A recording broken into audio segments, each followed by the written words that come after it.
two different paths, one obsession, maximizing airtime and minimizing surprises.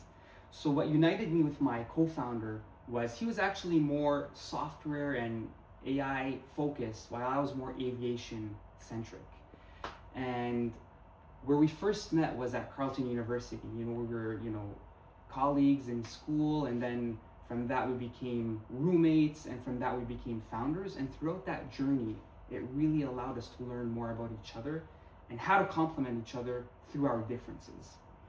So originally, it's always tough to put that dream team together because sometimes it looks great on pen and paper, be it in the business domain or in the sports domain.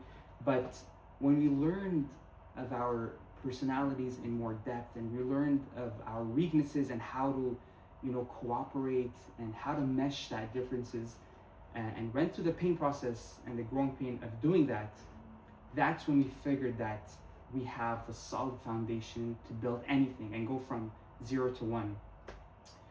And the reason I say so is we were the great combination. He had the technical tenacity, and I had the business perseverance. He had the capability to relentlessly iterate, build, until the product was right, be it in any software. And then I had the business acumen to keep knocking on doors, to be comfortable being uncomfortable.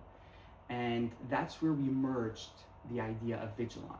Definitely before, we had multiple, failed ventures, but we always thought about failing forward.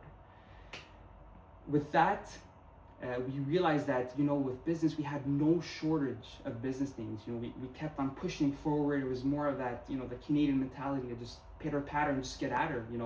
Once we figured that, we were so, used to pain, and pain was just normal, and it's part of the process. And so with that, in the next episode, we're going to unpack more of my aviation pedigree and discuss, what made VIGELON VIGELON, what sprouted VIGELON based on the aviation exposure that I had.